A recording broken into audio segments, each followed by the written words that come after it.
মহান নেতা বিধানচন্দ্রের মহাপ্রয়াণ। মুখ্যমন্ত্রীর গৃহদ্বারে লক্ষ লক্ষ শোকার্ত নরনারীর ভিড়। সপ্তাহব্যাপী রাষ্ট্রীয় শোক পালন পশ্চিমবঙ্গে। অভূতপূর্ব শোকযাত্রা। বৈদ্যুতিক চুল্লিতে দেশনায়কের নশ্বর দেহ ভস্মীভূত। কেওড়াতলা শ্মশানঘাটে শেষ বিদায় জানালেন রাষ্ট্রপতি সর্বপল্লী ডক্টর রাধাকৃষ্ণন। পরবর্তী মুখ্যমন্ত্রী পদে শপথ গ্রহণ করবেন শ্রী প্রফুল্লচন্দ্র সেন। হ্যাঁ, এইরকমই হেডলাইনে ভরে ওঠে বাংলার প্রতিটি দৈনিক সংবাদপত্র। আজকের ভিডিওতে আপনাদের বলবো, বঙ্গদেশ তথা ভারতবর্ষের একজন কিংবদন্তি রাজনীতিবিদ এবং বাংলার অন্যতম বিখ্যাত ধন্বন্তরী চিকিৎসক শ্রী বিধানচন্দ্র রায়ের মহাপ্রয়াণের পরবর্তী 24 ঘণ্টায় ঠিক কী ঘটেছিল। 1 জুলাই 1962 দুপুর 12টা 3 মিনিটে বিধানচন্দ্র রায় পরলোক গমন করেন। তার নির্মলচন্দ্র স্ট্রিটের বাসভবনে শেষ নিঃশ্বাস ত্যাগ করেন তিনি। মৃত্যু সংবাদ ছড়িয়ে পড়ার পর ডক্টর রায়ের বাসগৃহের সামনে যে বিপুল জনতার সমাবেশ হয়, কলকাতার সাধারণ মানুষের স্বতঃস্ফূর্ত শোকের এমন প্রকাশ সম্প্রতি কবিগুরু রবীন্দ্রনাথ ঠাকুরের মৃত্যুর পর আর বোধহয় লক্ষ্য করা যায়নি। যদিও গত 23শে জুন থেকে ডক্টর রায় হৃদরোগে আক্রান্ত হয়ে অসুস্থ ছিলেন।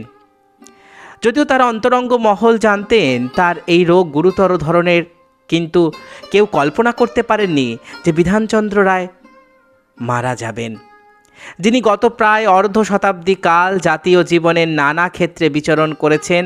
আধুনিক ভারতে পশ্চিমবঙ্গের একটি বনস্পতির মতন মাথা তুলে দাঁড়িয়েছিলেন বিধানচন্দ্র রায়। অজস্র মুমূর্ষু রোগীর ধন্বন্তরী হিসেবে দাঁড়িয়েছিলেন তাদের পাশে। বেলা 11টা নাগাদ শ্বাসকষ্ট অনুভব করতে থাকেন। তার চিকিৎসকরা অক্সিজেন দেন এবং কয়েকটি ইঞ্জেকশন দেন। তাছাড়া সেই মুহূর্তে আর কিছু করতে পারেননি।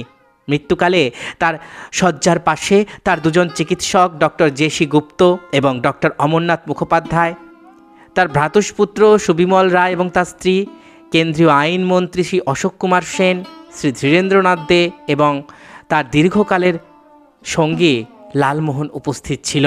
1 তারিখে মৃতদেহ সারা রাত্রি বিধানসভা ভবনের প্রাঙ্গণে রাখা হয়েছিল। পরের দিন রাষ্ট্রীয় সম্মান সহকারে শবদেহ দাহ করা হবে। বহু মানুষ বিধানসভায় গিয়ে 19বিংশ শতাব্দীর কিংবদন্তি রাজনীতিবিদ, এক বাঙালি ধন্বন্তরী ডাক্তারকে শেষ দেখা দেখেছিল। মৃত্যু সংবাদ পেয়ে যারা সর্বপ্রথম ডক্টর রায়ের বাড়িতে আসেন তাদের মধ্যে ছিলেন রাষ্ট্রপতি রাধাকৃষ্ণন, রাজ্যপাল শ্রীমতী পদ্মজা নাইডু। দোতলার দক্ষিণ পূর্ব কোণে ডক্টর রায়ের শয়নকক্ষে তারা শায়িত দেহে শ্রদ্ধা জানান। ডক্টর রায়ের পরনে ছিল চিরকালের অভ্যস্ত সেই খদ্দরের পাঞ্জাবি, কলারওয়ালা ঢোলা পাঞ্জাবি। জন্মদিনের শুভেচ্ছা কর্মীরা সকালে যে চন্দন তার কপালে পরিয়ে দিয়ে গিয়েছিলেন, সেই চন্দন লিপ্ত তার মুখ গভীর প্রশান্তির ছাপ নিয়ে চলে গেল পরপারে। হ্যাঁ, বিধানচন্দ্র রায়ের জন্মদিন এবং মৃত্যুদিন দুটি একই তারিখ, কাকতালীয়ভাবে। তার মৃতদেহের পাশে দাঁড়িয়েছিলেন রাষ্ট্রপতি এবং রাজ্যপাল। ক্রমে ক্রমে শ্রী প্রফুল্লচন্দ্র সেন এবং অন্যান্য মন্ত্রীরা, কেন্দ্রীয় মন্ত্রী শ্রী হুমায়ুন কবির, শ্রী নিত্যানন্দ কানুনগো, পশ্চিমবঙ্গ প্রদেশ কংগ্রেস কমিটির সভাপতি শ্রী অতুল্য ঘোষ, বিভিন্ন রাজনৈতিক দলের নেতৃবৃন্দ ও নানা স্তরের নানা ক্ষেত্রের মানুষ ডক্টর রায়ের বাসভবনে আসতে থাকেন। বেতারে মানুষের মুখে মুখে সংবাদপত্রের বিশেষ সংখ্যা মারফত এই শোক সংবাদ হাওয়ার বেগে ছড়িয়ে পড়তে থাকে। বিকেলের দিক থেকে এক প্রকার বন্ধের চেহারা নেয় চারদিক। বন্ধ থাকে দোকানপাট, সিনেমা, থিয়েটার, রেস্তোরাঁ প্রভৃতি। জনজীবন এক প্রকার বিপর্যস্ত হয়ে যায়।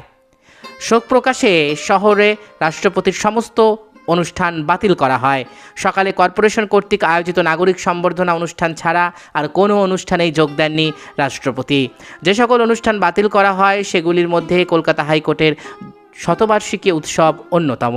ডক্টর রায়ের বিশেষ বন্ধু ডক্টর ললিতমোহন ব্যানার্জি সকালে এসে তার স্বাস্থ্য পরীক্ষা করে প্রয়োজনীয় পরামর্শ দিয়ে চলে গিয়েছিলেন। অন্যান্য চিকিৎসকরাও তাকে দেখে বেলা 10টার মধ্যেই ফিরে যান। ডক্টর রায়ের বাড়ি থেকে যাওয়ার পর ডক্টর রায় সাধারণত যে কক্ষে শয়ন করতেন, মৃত্যুর দিনেও সেই ঘরে না শুয়ে অন্য ঘরে শুয়েছিলেন। তার পুরানো কক্ষের শয্যাটি বড় ছিল বলে অসুবিধা হওয়ায় তিনি ঘর পরিবর্তন করেন। তিনি গত 2 দিন শয্যা ত্যাগ করেননি। রাষ্ট্রপতি ডক্টর রাধাকৃষ্ণন এবং রাজ্যপালের আগমনে গতকাল ডক্টর রায়ের সঙ্গে তারা যখন দেখা করছিলেন তখন তিনি ওই শয্যাতেই ছিলেন। 23শে জুন শনিবারে ডক্টর রায় অকস্মাৎ অসুস্থ হয়ে পড়েন, যেটা তো আগেই বললাম। মৃত্যুর খবর ছড়িয়ে পড়ার সঙ্গে সঙ্গে জনতার বিপুলভাবে জনজোয়ার আসতে থাকে বিধানচন্দ্র রায়ের বাসভবনের দিকে। এমন অবস্থার সূত্রপাত হয় জনতার নিয়ন্ত্রণ অসম্ভব হয়ে পড়ে। প্রদেশ কংগ্রেস সভাপতি শ্রী অতুল্য ঘোষ পরামর্শ দেন, দেহ বিধানসভা ভবনে স্থানান্তরিত করা হলে সুবিধা হবে। রাজ্যপাল চিফ সেক্রেটারি পুলিশ অফিসারের সহিত এই বিষয়ে আলোচনা করতে বলেন। ডক্টর রায়ের ভ্রাতুষ্পুত্রী ও লোকসভার কমিউনিস্ট পার্টির ডেপুটি লিডার রেণু চক্রবর্তী এবং শ্রী সুবিমল রায়ের অভিমত গ্রহণ করা হয়। শ্রী প্রফুল্লচন্দ্র সেন পাশের ঘরে গিয়ে মন্ত্রিসভার কয়েকজন প্রবীণ সদস্যের সঙ্গে শোকযাত্রার পথ নিয়ে আলোচনা করেন। জনতার ভিড় অত্যাধিক বৃদ্ধি পাওয়ায় মাইক লাগাবার ব্যবস্থা করা হয়। কংগ্রেস সভাপতি শ্রী অতুল্য ঘোষ উপস্থিত জনতার উদ্দেশ্যে বলেন, আমাদের মহান নেতার শবদেহ বিধানসভা ভবনে লইয়া যাওয়া হইতেছে। আপনারা নিশ্চয় যথার্থ নাগরিকের কর্তব্য পালন করিবেন। ইতিমধ্যে সন্ধ্যা 6:30 নাগাদ রাজ্যপালের উপস্থিতিতে মরদেহের পার্শ্বে প্রার্থনা হয়। নববিধান ব্রাহ্ম সমাজের আচার্য নিরঞ্জন নিয়োগী প্রার্থনা পরিচালনা করেন। পুলিশের ভ্যান আসিয়া উপস্থিত হয়। জনতা সারিবদ্ধভাবে যাওয়ার পথ করিয়া দেয়। পরে মৃতদেহটি গাড়িতে তুলিয়া বিধানসভা অভিমুখে রওনা করিয়ে দেওয়া হয়। শবদেহ বিধানসভা ভবনের উত্তর দিকের গাড়ি বারান্দার বরফের শয্যার ওপর স্থাপন করা হয়। জনতার সংখ্যা বাড়িয়াই চলে, এমনটা বর্ণনা করেছিল যুগান্তর পত্রিকা। পূর্ণ রাষ্ট্রীয় মর্যাদায় ডক্টর বিধানচন্দ্র রায়ের মরদেহ 2রা জুলাই সোমবার সকাল 6:30টায় বিধানসভা ভবন থেকে শোকযাত্রা সহকারে বের করে নিয়ে আসা হয় কেওড়াতলা মহাশ্মশানের উদ্দেশ্যে। তার অন্ত্যেষ্টিক্রিয়া সেখানেই সম্পন্ন হবে। শোকযাত্রা কখন কোথায় উপস্থিত হবে এবং তা কোন পথ দিয়ে যাবে তা সংবাদপত্রে লিখিতভাবে জানিয়ে দেওয়া হয়। সকাল 6:30টায় বিধানসভা ভবন হতে শোকযাত্রা শুরু হয়ে 6:45 রাইটার্স বিল্ডিং পৌঁছাবে। সকাল 7:45 কলকাতা বিশ্ববিদ্যালয়, 8:45 কলকাতা কর্পোরেশন, 9:30 কংগ্রেস ভবন হয়ে 11:15 নাগাদ কেওড়াতলা মহাশ্মশান। শোকযাত্রা বিধানসভা ভবন হতে বের হওয়ার পর নিম্ন রাস্তাগুলি দিয়ে কেওড়াতলার উদ্দেশ্যে যাবে। Esplanade Row West, Government Place West, Council House Street, Netaji Subhash Road, Dalhousie Square North, Bowbazar Street, Chittaranjan Avenue, Pyaricharan Sarkar Street, College Street, Nirmalchandra Street, Ganesh Avenue, Chittaranjan Avenue, Madan Street, Chowringhee Place, Chowringhee Road, Shyamaprasad Mukherjee Road, Ashutosh Mukherjee Road, Rashbehari Avenue এবং কেওড়াতলা শ্মশানঘাট। শবযাত্রায় বিশাল পুলিশ বাহিনীর সঙ্গে ছিল সামরিক বাহিনীর বিরাট দল। যে পথ দিয়ে শোকযাত্রা শ্মশানে নিয়ে আসা হয় সেই পথে এক নতুন ইতিহাস রচনা হলো, শোকযাত্রার ইতিহাস। যেভাবে কাতারে কাতারে জনগণ এই অন্তিম যাত্রা দেখল এবং বিধানচন্দ্র রায়কে শেষ প্রণাম জানালো এবং অনুসরণ করে কেওড়াতলা মহাশ্মশান পর্যন্ত এলো, সেই শোকযাত্রা একমাত্র রবীন্দ্রনাথের পর ডক্টর শ্যামাপ্রসাদ মুখোপাধ্যায়ের শেষ যাত্রাতেই দেখা গিয়েছিল। ডক্টর রায়ের মৃত্যুতে আজ কলকাতার প্রায় সমস্ত অফিস আদালত, কলকারখানা, শিক্ষা প্রতিষ্ঠান, দোকানপাট, সিনেমা থিয়েটার বন্ধ ছিল। ইস্টার্ন ফ্রন্টিয়ার রাইফেল বাহিনীর শোকার্ত করুণ বিউগল ধ্বনি কম্পিত সুরে পশ্চিমবঙ্গের সর্বজনপ্রিয় মুখ্যমন্ত্রী ডক্টর রায়কে শেষ বিদায়ের বাণী জানালো। তখন সেই মুহূর্তে সমগ্র বঙ্গদেশের মন প্রাণ দিয়ে অনুভব করল তাদের ভাগ্যাকাশ থেকে ঝরে পড়ল এক জ্যোতিষ্ক। বিউগলের সুর মিলিয়ে যাবার পূর্বেই বাংলার পুরনারীরা মঙ্গল শঙ্খধ্বনি করে কেওড়াতলায় সমাগত লক্ষ লক্ষ জনতা মহান উদাত্ত কণ্ঠে বন্দে মাতরম ধ্বনি উচ্চারণ করে মহান নেতার প্রতি তাদের শেষ শ্রদ্ধাঞ্জলি অর্পণ করেন। বেলা 1:30 নাগাদ অগণিত নাগরিক যখন ডক্টর রায়ের পুষ্পশোভিত মরদেহ সহ কেওড়াতলায় উপস্থিত হলেন, তখন সকলকেই ক্লান্ত এবং পরিশ্রান্ত দেখাচ্ছিল। সকাল 6:30 হতে দীর্ঘ 7 ঘন্টা ধরে পদযাত্রার পরিশ্রম ব্যতীত দুঃসহ শোকের ভারে সকলেই মুহ্যমান বলে মনে হচ্ছে। কিন্তু 80 বছরের দীর্ঘ এবং অনলস পরিশ্রমের পরেও ডক্টর রায়ের মুখমণ্ডল তখনও পর্যন্ত সতেজ এবং প্রফুল্ল। মৃত্যুর কালিমা তার মুখচ্ছবি ম্লান করেনি। এ এক অভূতপূর্ব দৃশ্য দেখে মনে হচ্ছিল তিনি বুঝি ঘুমিয়ে পড়েছেন, এখনই জাগিয়ে দিলে উঠবেন, আবার আরম্ভ করবেন তার মানব সেবার কার্য। 7 মাইল দীর্ঘ শবযাত্রার পথের দুই পাশে লক্ষ লক্ষ জনতা শোকবিহ্বল চিত্তে বারবার তাদের প্রিয় মুখ্যমন্ত্রীকে ডেকেছেন, কিন্তু তিনি সাড়া দেননি। চিরনিদ্রা বুঝি এভাবেই আচ্ছন্ন করেছিল বাংলার অন্যতম সেরা ধন্বন্তরী চিকিৎসক, ভারতের কিংবদন্তি রাজনীতিবিদ বিধানচন্দ্র রায়কে। বেলা 2টায় যথাবিহিত প্রার্থনা, ভারতের রাষ্ট্রপতি ডক্টর রাধাকৃষ্ণনের শোকভাষণ, মন্ত্রোচ্চারণের পর ডক্টর রায়ের ভ্রাতুষ্পুত্র শ্রী সুকুমার রায় তার মুখাগ্নি করেন। বৈদ্যুতিক চুল্লির মধ্যে ডক্টর রায়ের মরদেহ প্রবেশ করানো হয়। 3:30 পর সকলেই গৃহে ফিরে গিয়েছেন। শুধু ওয়েলিংটন স্কোয়ারের সামনে ঘড়িওয়ালা বাড়িটির দোতলার শয়নকক্ষে কেউ ফিরিয়ে আসেননি। 6 ফুট দীর্ঘ পুরুষ ও দীপ্ত বর্ষিয়ান নেতার মরদেহের সকল চিহ্ন মহাকাশে মিলিয়ে গেল।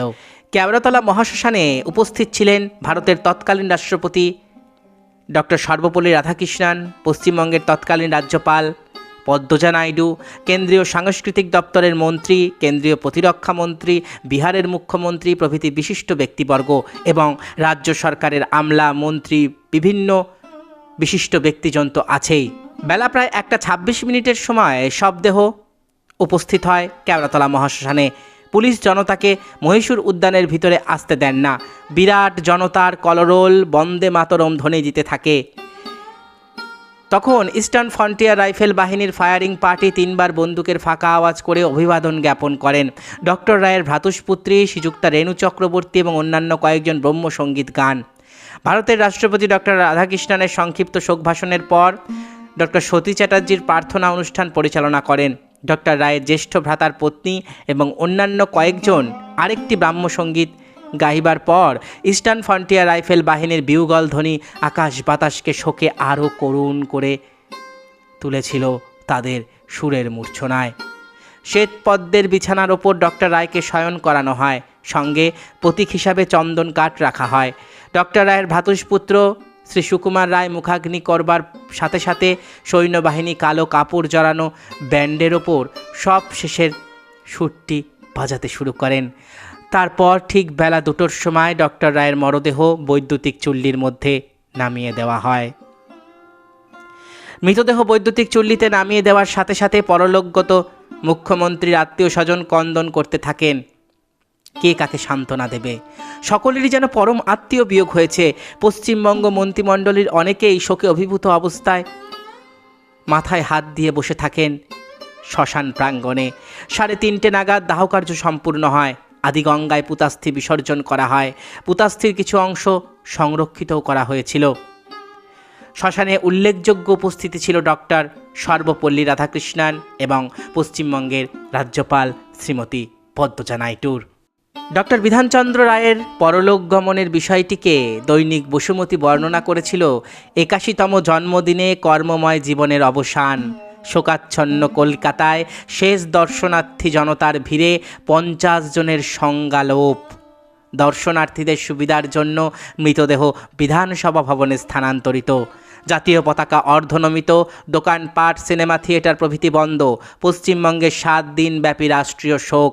অদ্য সকাল 6:30টায় শোকযাত্রা। কেওড়াতলায় বৈদ্যুতিক চুল্লিতে শেষকৃত্যের ব্যবস্থা।